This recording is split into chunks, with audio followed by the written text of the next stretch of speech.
Hello बच्चों, कैसे हो आप लोग। आशा करता हूँ आप लोग बहुत अच्छे होंगे। तो स्वागत है आपका टीन एकेडमी में, जहाँ पे हम आपको प्रिपेयर कराते हैं आपके नीट के लिए, और हम आपको गाइड करते हैं बेसिकली, और बताएंगे कि आपको क्या करना होगा अपने आखिरी वक्त में जब आपके नीट के एग्जाम्स आएंगे। अभी सिंस आपके एग्जाम आने वाले हैं तो मैं बस आपको अभी स्ट्रैटेजीज बताऊंगा, क्योंकि अब आपके लिए नए नए वीडियोस बनाने का कोई फायदा नहीं है, क्योंकि आपको कुछ आने वाला नहीं है समझ में, और मैं नहीं चाहता कि आप उन सब में फंस जाओ अभी सीखने में नए नए चीज़ें। और अगर बाई चांस आपको कोई टॉपिक चाहिए होगा तो प्लीज़ हमें नीचे कमेंट बॉक्स में बताएं, मैं ज़रूर उस चीज़ पे video as soon as possible बना दूंगा। चाहे फिजिक्स का हो, केमिस्ट्री का हो, बायोलॉजी का हो, कहीं से भी, कुछ भी, कहीं से भी आप मुझसे पूछ सकते हो, मुझे सब आता है, ठीक है ना। और नहीं भी आता है तो मैं आपके लिए स्टडी करके आपके लिए बना दूंगा, ठीक।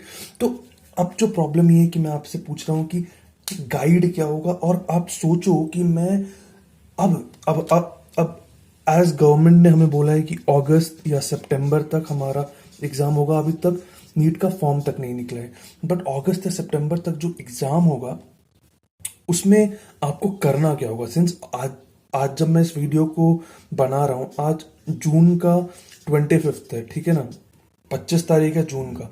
अब अगर आप देखो तो लगभग 2 से 3 मंथ्स ही हैं, और आप सोचो कि भैया मैंने तो प्रिपरेशन ही नहीं की, या मैंने तो एक्स अमाउंट ऑफ प्रिपरेशन की है, वाई अमाउंट ऑफ प्रिपरेशन की है, तो मैं इस प्रिपरेशन में जीतू कैसे, और आपके लिए स्ट्रैटेजी क्या होना चाहिए, ठीक है ना।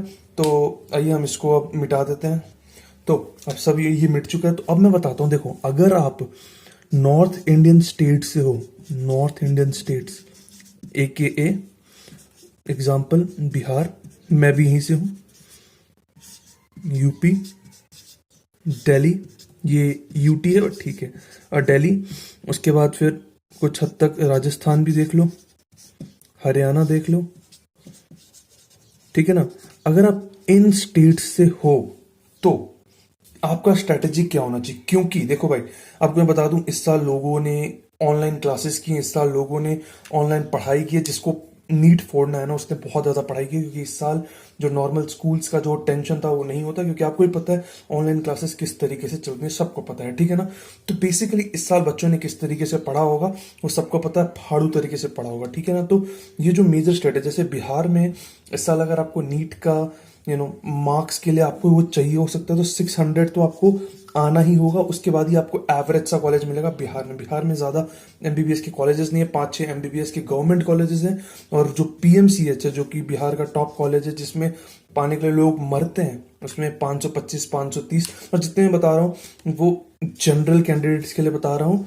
और अगर आप बेसिकली, अगर आप जनरल वुमेन है तो फिर आपके लिए कुछ और रिजर्वेशन है बिहार वाले में, और वुमेन्स के लिए मतलब ऑलमोस्ट हर स्टेट में थोड़ा थोड़ा रिजर्वेशन है। तो किया क्या जाए भैया। और बाय चांस अगर आप साउथ के स्टेट से हैं, साउथ, तो वहां पे देखो, वहां पे एक चीज स्पेशलिटी है कि वहां पे कॉलेजेस बहुत ज्यादा हैं, बहुत ज्यादा हैं, और प्राइवेट भी बहुत ज्यादा हैं, ठीक है ना। तो आपका तो गोल होगा कि आपको गवर्नमेंट में चाहिए, क्योंकि गवर्नमेंट में ही तो कम से कम पैसे लगते हैं। एग्जाम्पल के लिए महाराष्ट्र में लाइक 1-2 साल वो पहले मेरा एक दोस्त था, उसने किया था, लाइक उसका 400 से समथिंग में बहुत अच्छा उसको मतलब कॉलेज मिल गया था, ठीक है ना। उसी तरह राजस्थान में भी बहुत अच्छे अच्छे कॉलेजेस आपको मिल जाते हैं, पर राजस्थान में आपको पता है आपको बहुत अच्छे मार्क्स लाने पड़ते हैं। बट अब आपका गोल क्या होगा कि आप किस तरीके से अपने मार्क्स को एक्सेलरेट करें। तो आपको ना कोशिश करना है इस बार कि आप जितने भी एग्जाम दो, हर पेपर में मतलब आप जो पेपर दो और जितने भी अभी आप दे रहे हो, हर एग्जाम में आप कोशिश करो 600+ लाने का, ठीक है ना। और अगर नहीं आता तो और अच्छे से पढ़ाई करो। आप अब बेसिकली जितने भी मॉक टेस्ट आप बना रहे होगे आज के वक्त में, तो उन मॉक टेस्ट्स को आप एकदम सीरियसली देना है। मॉक टेस्ट जो होते हैं उनको बहुत ही सीरियसली देना है, क्योंकि अगर आप सीरियसली आज नहीं दे रहे हो तो आप एग्जाम के वक्त में भी सीरियसली नहीं होगी। और जो आप सीरियसनेस होगा, आपको 3 आवर्स की जो आपकी बैठक होगी, उस बैठक में आपको मजे से करना है। You need to really study for a long time and give your papers for 3 hours straight.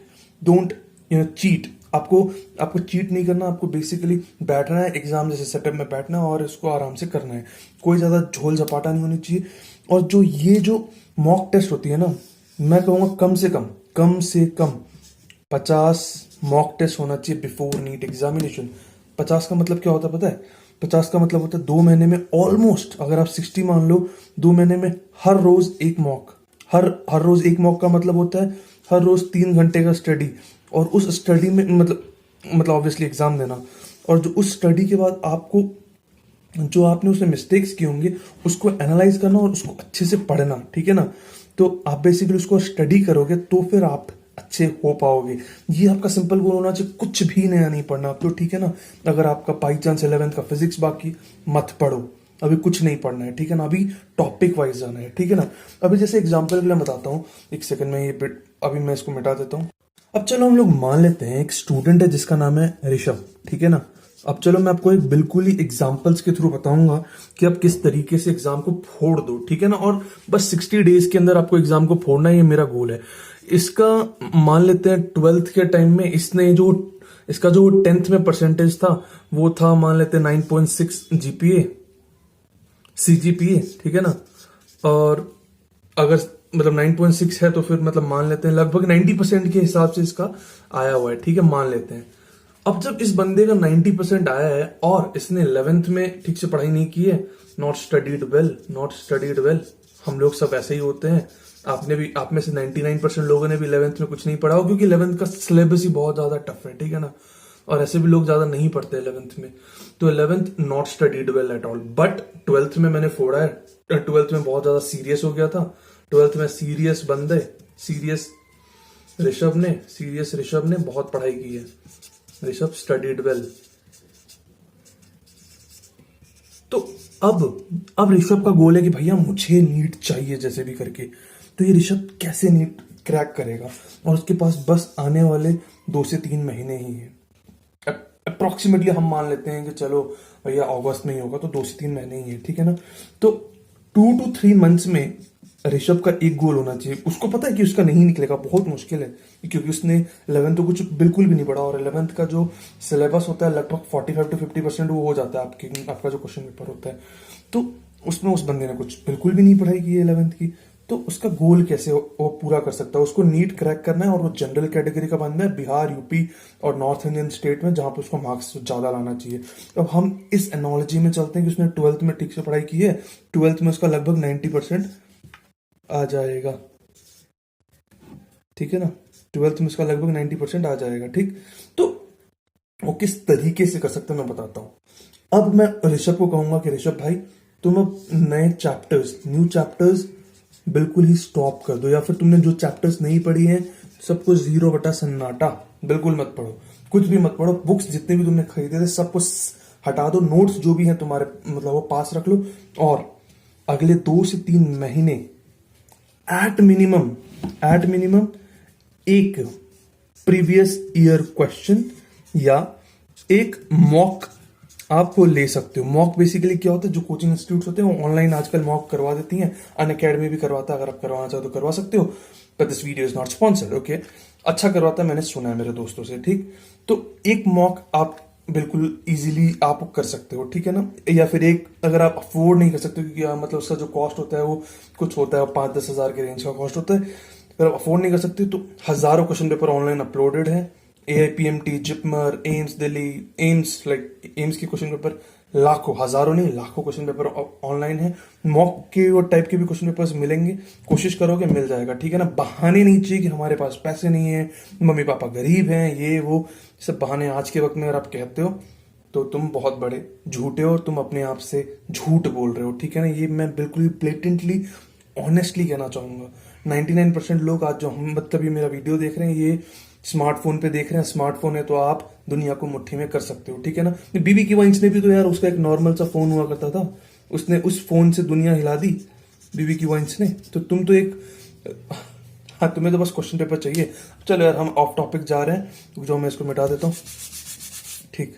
तो बेसिकली हर रोज एक प्रीवियस ईयर क्वेश्चंस बनाना है आपको मिनिमम, और मैक्सिमम आप जितना चाहे कर लो, और मैक्सिमम तो मैं कहूंगा आप 2 से 3 बनाओ, but her previous year question में आपका 3 आवर्स का टाइम जाएगा। उसमें आपके जो मिस्टेक्स होंगे उसको एनालाइज और रीस्टडी करने वक्त आपको 2 से 3 घंटे वहां लग जाएंगे। मैं ये चाहता हूं एक घंटे में आप मत सलटा देना, 2 से 3 घंटे लगने चाहिए। ये मैंने गलतियां की थी, मैं आपको अपनी कहानियां भी बताऊंगा जो मेरे साथ हुआ, जो मेरे मिस्टेक्स थे, ठीक है ना। तो बेसिकली 2 आवर्स या 1 से 2 घंटे आपको बहुत भर के आपको एनालाइज करना है, चाहे आपने वो चैप्टर पढ़ा हो या ना पढ़ा हो। और जो आपने चैप्टर नहीं पढ़ा था, बेसिकली मान लेते हैं आपने 11th का फिजिक्स छुआ तक नहीं था, पर आपको अटेम्प्ट करना है वो क्वेश्चन अभी के लिए। बाद का बाद में देखा जाएगा, जब मेन एग्जाम होगा तो मत करना, क्योंकि नेगेटिव मार्किंग्स हो जाती है, ठीक है ना। और आज के वक्त में तो हर चीज आपको, नर्सिंग या फिर आपको जितने भी चीज हैं आपको एडमिशन के लिए अदर देन एमबीबीएस, हर चीज नीट से होता है। तो फिर अगर आपका 500 भी आता है तो फिर आपको कोई ना कोई अच्छा गवर्नमेंट कॉलेज तो मिल जाएगा किसी और दूसरे कोर्स के लिए, ठीक। तो 2 से 3 क्वेश्चन पेपर बनाना है। जितने भी आप मिस्टेक्स करोगे, मिस्टेक्स जो करोगे उसको आपने एक पेपर पे लिखना है और उससे रिलेटेड कॉन्सेप्ट बस पढ़ना है, उसको परफेक्ट करना है। अब आप देखोगे ना, जब आप ये चीज एटलीस्ट 10-15 क्वेश्चन पेपर करने के बाद आप ये देखोगे, अगर आपने मिस्टेक किया होगा तो आपके जो मिस्टेक्स हो रहे होंगे वो एक ही जैसे टॉपिक्स में हो रहे होंगे, क्योंकि आपने वो टॉपिक्स नहीं पढ़े। बट अगर जब आप उस चीज को ध्यान से पढ़ने लग जाओगे तो आप उस टॉपिक में एक्सेल करोगे, राइट। आपको अपने मिस्टेक्स को अच्छा करना है, क्योंकि अच्छे टॉपिक में तो आप ऑलरेडी अच्छे हो ही नहीं यार। तो और ऐसा मत सोचना कि भाई मैं 400 लाके कुछ उखाड़ लूंगा। भाई आज के वक्त में कंपटीशन बहुत भयंकर है, हर कोई पढ़ रहा है। हाँ, जो बच्चा इस बार नीट का एग्जाम नहीं देने वाला था वो भी पढ़ रहा है, और जो एग्जाम देने वाला था वो भी पढ़ रहा है, ठीक है ना। हर कोई पढ़ रहा है बेसिकली। तो फाड़ू कंपटीशन है भैया, बच के रहना वरना कहीं के नहीं रहोगे। और एक और पॉइंट, ऋषभ जैसे बच्चों के लिए जिसने 11th बिल्कुल भी नहीं पढ़ा है, अपने घर पे था, मान लेते हैं पटना में ही था, तो उसके लिए मैं कहूंगा भाई एक बैकअप प्लान रख ले, बैकअप, या फिर एक आइडिया रख ले कि तुझे क्या करना है अगर नहीं हुआ।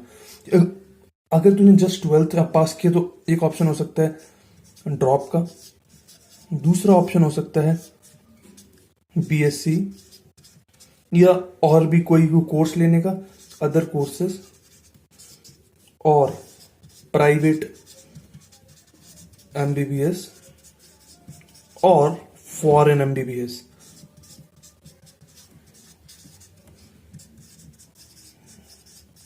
अब इन सब चीजों के बारे में मैं आपको अगले वीडियो में बताऊंगा कि आपको क्या करना होगा। मैं ये कह सकता हूं, अगर आप फर्स्ट टाइमर हो और आपको बहुत शिद्दत से बनना है तो एक ड्रॉप तो बनता है, ठीक है ना।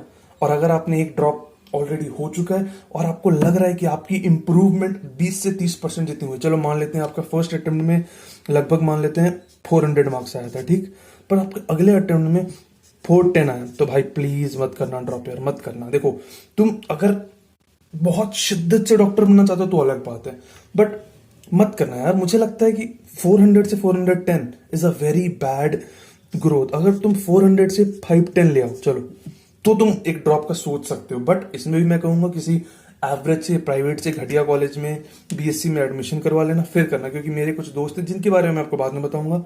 बट तुम जरूर करना, ये जरूरी है, ठीक है ना। तो यार आशा करता हूं आपको वीडियो अच्छा लगा होगा, और अगर आपको वीडियो अच्छा लगा तो प्लीज लाइक शेयर सब्सक्राइब जरूर करें।